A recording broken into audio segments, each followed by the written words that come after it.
Hello, everyone. Welcome back to Plotlines. I'm your host, Connor, and today on Chesterton Day, I have with me Samantha Benedict, a Catholic blogger and amateur Chesterton enthusiast, where you can find her at Bookshare blog.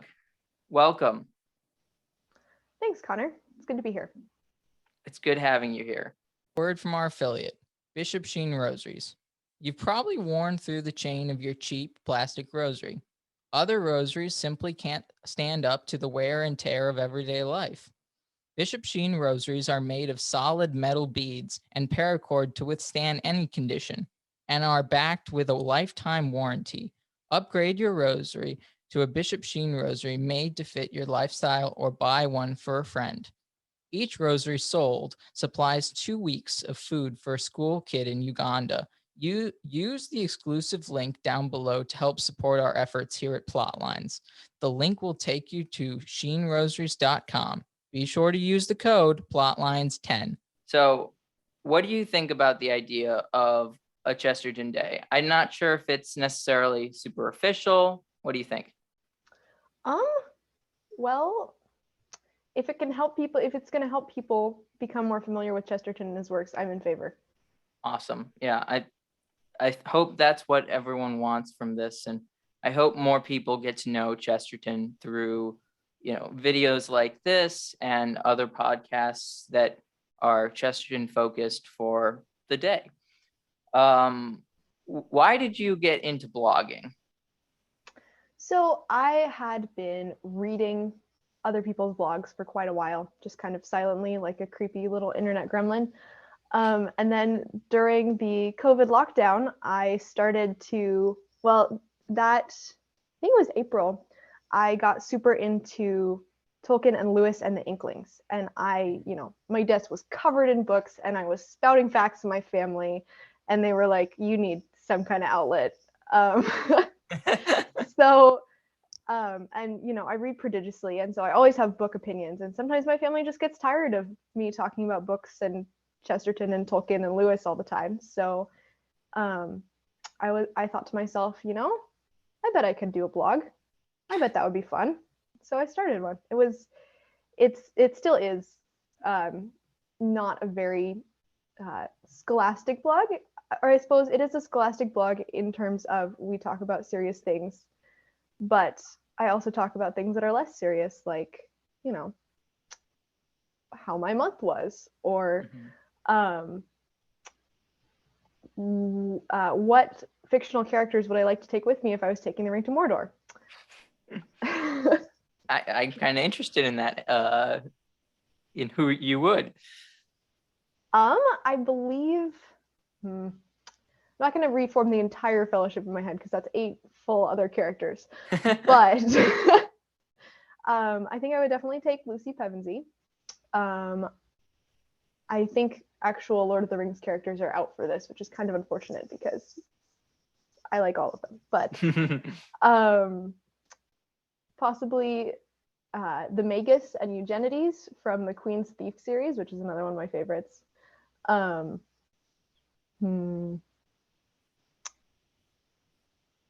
It's a good question. It's been a while since that post. I'm gonna have to think about that. Yeah. Well, I bet you'd create a great group of people. Very interesting group of people too. But what was your first experience with Chesterton in his writings? So funny you should ask. My introduction to Chesterton has been kind of gradual. So I had to read Man Alive, I believe it was sophomore year of high school, and I mostly remember being super confused and really glad to have it over with. So then I was starting to blog, and we got a new pastor at my parish at about the same time.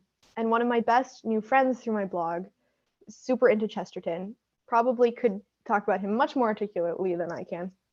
And she sparked my interest, and then our pastor started giving talks on various things, as the pastors want to do. And he brought Chesterton into it, and I started thinking, maybe I need to give this Chesterton guy another try. So over the summer, I think of my junior year, I picked up Orthodoxy, which I think remains my favorite Chesterton work. And my mind was blown. Like I just absolutely, I did not understand all of it, but it was beautiful. And there was just so much I could have, wallowed in the amount of information and analogy and application and all of it for years. I still can. Yeah, that's the great part about Chesterton. I feel like with his writings, it's very much like stepping into a bunch of different topics, and there's always probably more to gather from his writings.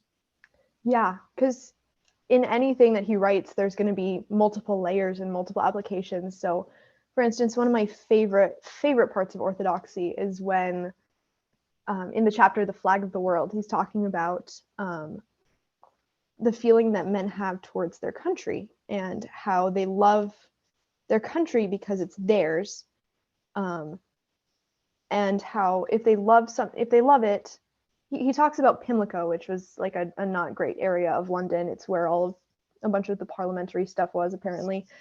The only way for Pimlico to get better, he says, is for somebody to love Pimlico with a transcendental tie and without any earthly reason.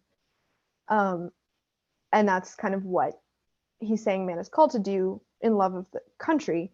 But that can also be applied to the love of God for us.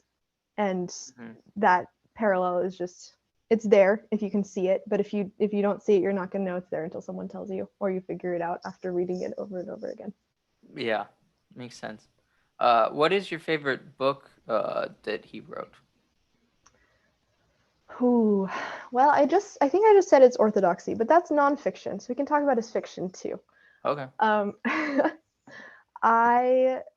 For fiction, it's definitely a toss-up between The Man Who Is Thursday and The Ball and the Cross.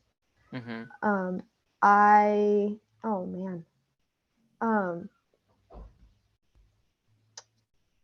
Wow, I don't know if I can choose.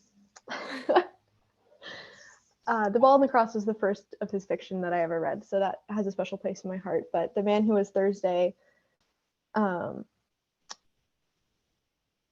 is one that I read and then got to discuss with my Dominican pastor right after I finished reading it. And there's actually a Dominican cameo in it, which I find extremely satisfying. And like a discussion of how mankind reacts to suffering, how different types of men react to suffering. And it's incredibly fascinating. Yeah. So you've mentioned 3 books of his so far. Why do you think people should read them? Why do I think people should read them? They're brilliant. I think there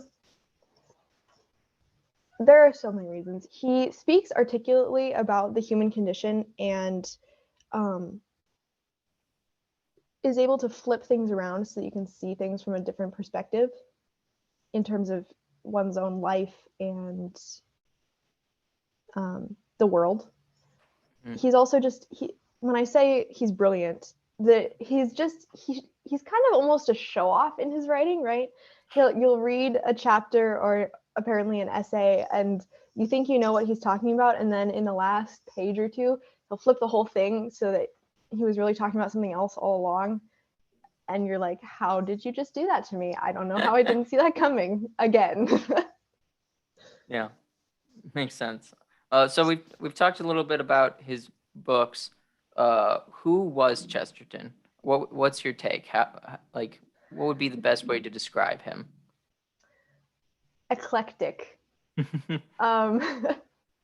So Chesterton lived in the early 20th century, and it was a time there was quite a bit of upheaval, and he himself had a lot of that in his own life. He, I believe, began as a Unitarian, and then his wife converted him to Anglicanism, and then he got on the road to Catholicism, but waited for his wife to be there with him, and so there was all kinds of transition in his religious beliefs. But also he was an incredibly joyful man and just took delight in life. And you can tell that in his writings. You can also tell that in the anecdotes. Like, he would wear a cape, and he had a sword cane and like ridiculous little spectacles on the end of his nose, and he was just a big guy. And so, large, tall, probably a little bit rotund.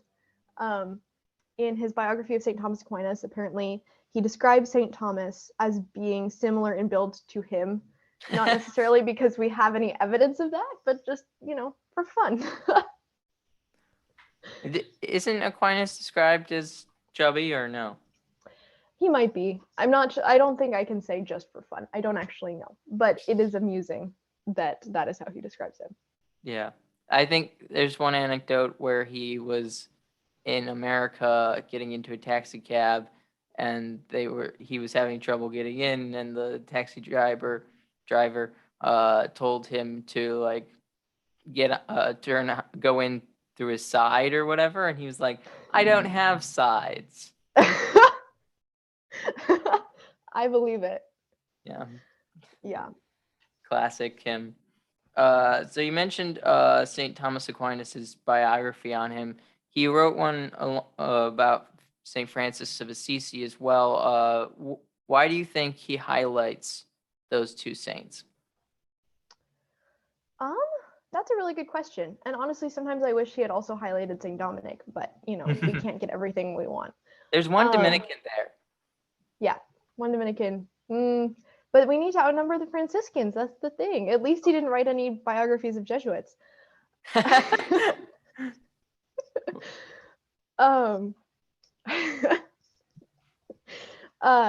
I think I was thinking about this question, and both of them are saints whose theology really had a profound impact on their time and the time after also.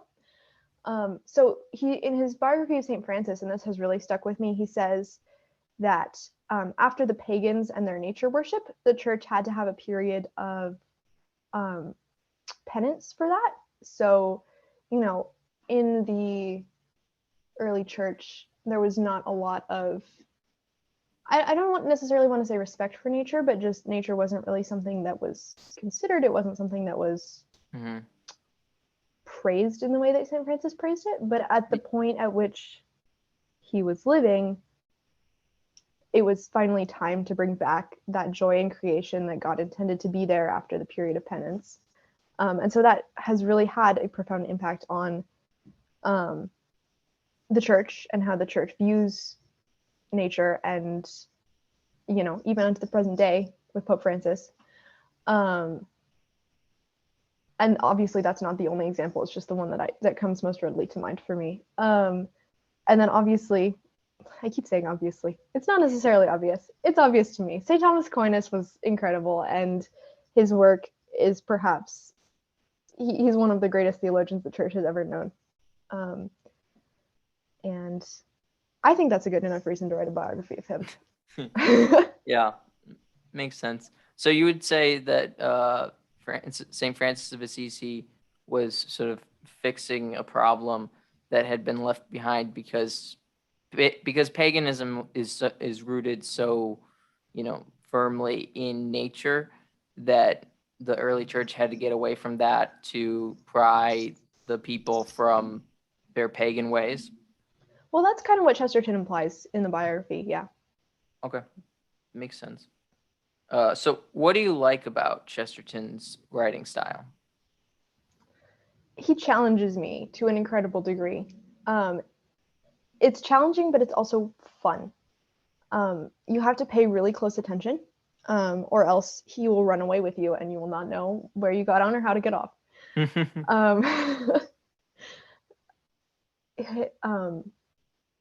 He's just a delight to read, and he always has an insight that I would not have thought of.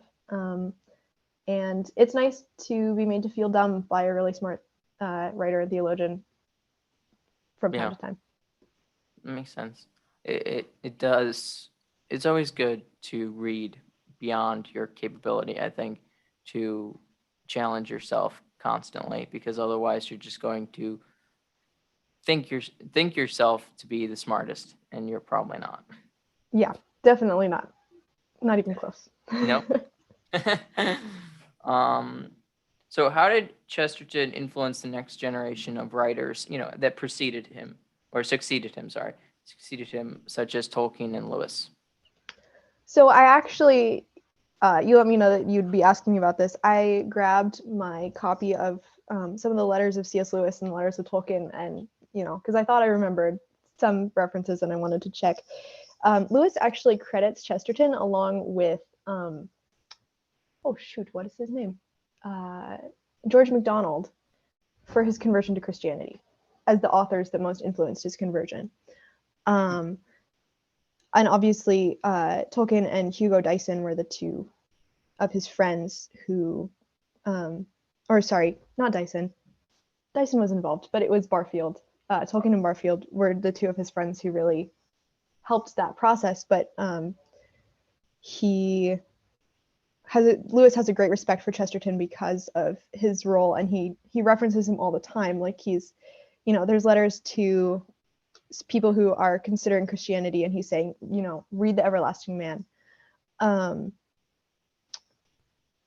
There's one letter, I have zero context for this, but he says someone was asking him to write, I believe, a paper on something or give a talk or something like that. And he says, but Chesterton, whom I love, has done it. I could only water his wine. And the young people won't read Chesterton. I don't think they like paradox. Which might be true. Chesterton is all about the paradox, which is another reason why he's a good read for me, because I am generally of a very logical and scientific brain, and the occasional reminder that the world can't be reduced to exact mathematical formulas is good. Explain to us what paradox means, really.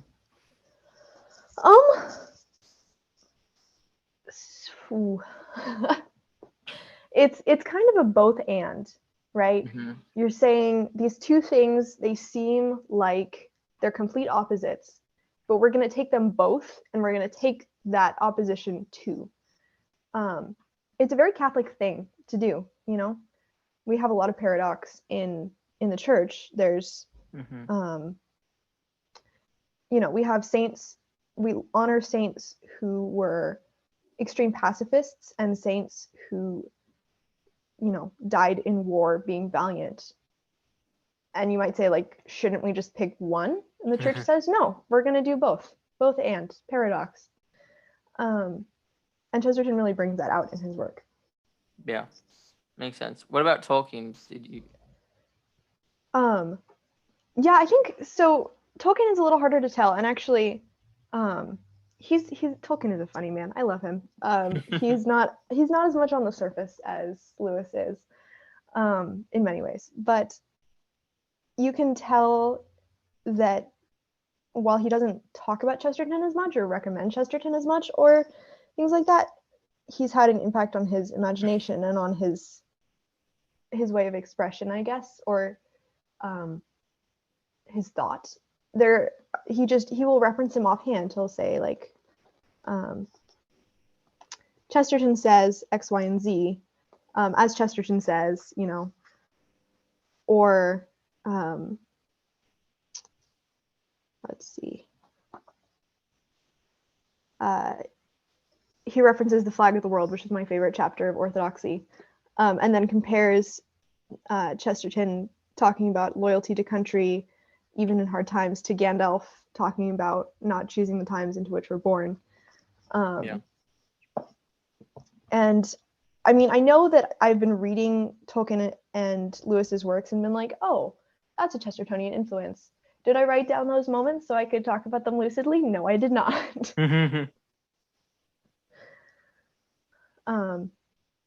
But both of them most certainly read him and most certainly had a respect for him. Although Tolkien did rip into actually one of my favorite Chesterton works, which is his poem, The Ballad of the White Horse. And he said Tolkien's daughter, Priscilla, was reading it probably for school. And Tolkien says, I can tell that Chesterton does not know anything about true northernness. It's a big oof moment. Yeah, Tolkien was picky. He was picky. Yes. Yeah, he knew what he liked, and if it wasn't exactly what he imagined. It wasn't good. Yeah. I always think about how after Vatican II, he would still call out the responses in Latin very, very loudly during Mass. Yeah, his I think it's his nephew, or no, his grandson. It was his grandson who complained about that. I can imagine it would be very embarrassing if your grandfather was doing that. But it's Tolkien. What how To his embarrassing? grandson, it's just grandpa, right? Like it's not. Yeah, but I mean, the- I'm saying like, who's gonna question that? Like, if like an outsider, not necessarily, his grandson. That's true. but, That's like, true. I don't think a priest is gonna come up and or is gonna say, please stop, or something. Probably not. But embarrassment is in the eye of the beholder. It doesn't really matter what the logic behind it is. It's still That's true. embarrassing. Embarrassment is embarrassment, but Tolkien didn't care. So, No. but that just shows a bit of his personality. I admire that, though. I think it was a interesting way of response. But yeah, his Chesterton's writing on Elfland, if I'm not mistaken, Yes. chapter has a lot to do with sort of the Chronicles of Narnia and Lord of the Rings. Would you say so? Yes, and actually there is, I think that Lewis and Tolkien referenced the Horns of Elfland, quote unquote, between each other when they were discussing their views on fiction and fantasy. Yes, definitely when I think about Tolkien talking about on fairy tales, it harkens back to Chesterton talking about Elfland. Yeah, what are some of the commonalities between the two? There's an understanding of the mystery of it that really, I think, is common to both of them. It's been probably 8 months since I last read Orthodoxy, even though I just reread on fairy tales. So it would I don't have specifics, but there's also some of the similar. Shoot, sorry, I've lost my train of thought because I'm flipping through Orthodoxy. This is why I should not be allowed to have books on my desk when I should be talking to people. But what else would book nerds do? That's true. My desk is so covered in books that there's barely room for my laptop at the moment. Epic.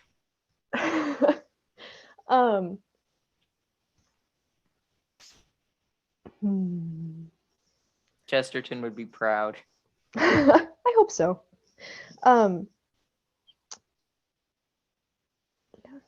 There's, I believe, I could be completely wrong about this, but I think there's a commonality also in both of the men's emphasis on the fact that fairy tales are not just for children. Yeah. Tolkien in particular says that fairy tales meant more to him as a young adult than they ever did as a child, which is poignant for me to think about because that was, or the time that I assume that he was talking about was when he was actually going into World War I, and so the chivalric ideals of fairy tales and all of that would have been perhaps something that he thought about, but also a contrast to just the horrors of that. Yeah, if I'm not mistaken, he wrote a lot of the Silmarillion during World War I. Yeah, he definitely started working on it. Yeah, and I think you can see some of his World War I experiences in the Dead Marshes as well, when he and Sam are slogging through there and they see the ancient kings lying underneath the water. Yeah. And it's just horrifying. Yeah, makes sense. It is horrifying. I mean, I'm pretty sure the majority of his classmates died in World War I. Yes, he had a group of friends in, I think, at university, and they would meet, and it was a little bit of a precursor to the Inklings, kind of just friends talking about books and whatever. And I have forgotten the name because of course I have, but I believe all of them or all but one were killed besides him. So it's sort of seeing all your friends dead as perfect inspiration for seeing, all these great heroes and, and kings lying dead upon these marshes. Yeah. Yeah. What do you think people can take away from Chesterton, and how has he affected the contemporary man? I don't think I can speak to how he's affected all of contemporary man or contemporary mankind, Well, because where do you see him? Where do you see his influence? I guess where do I see his influence? Hmm.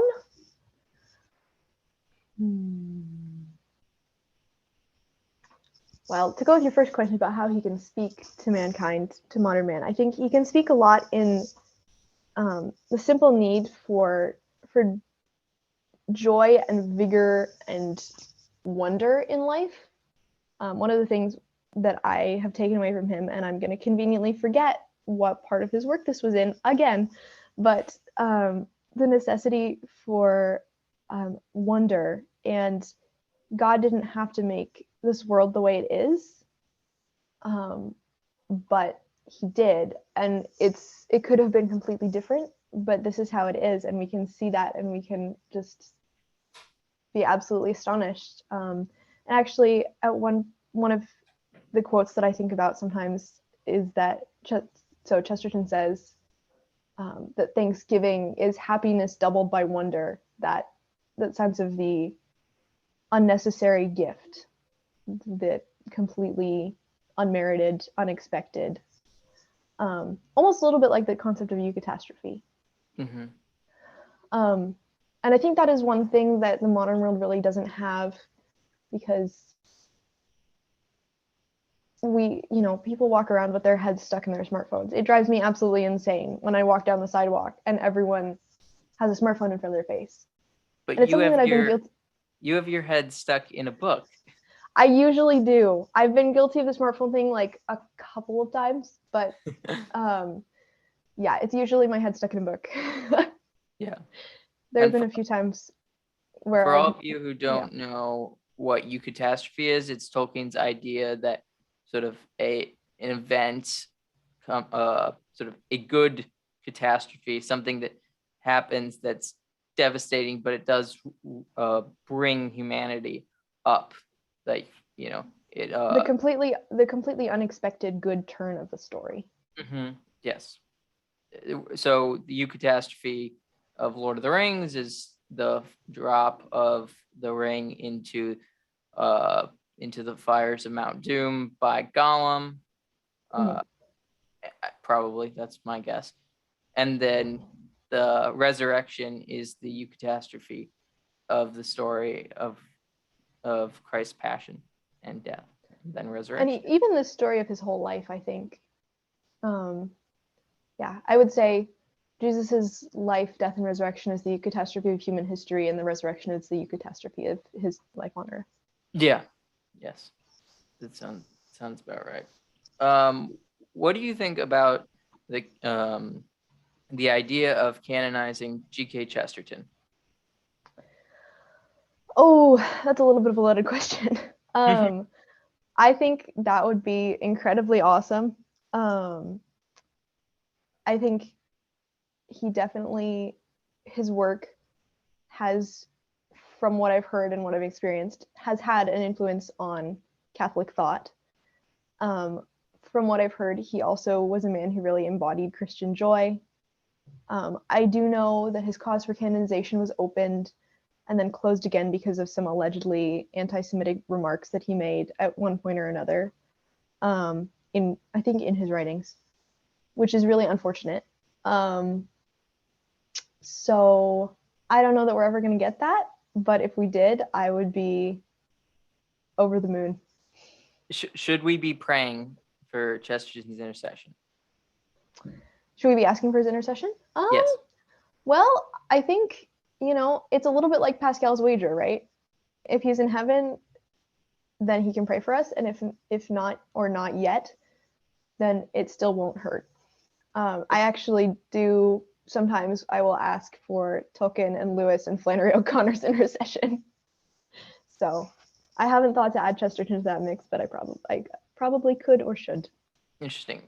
So is there something behind that? Is there a reason why you haven't added Chesterton previously? I tend to think of him as a little bit less accessible to myself than the other ones, I think.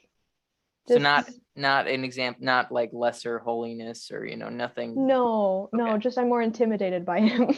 I think that should be a reason you should be praying to him.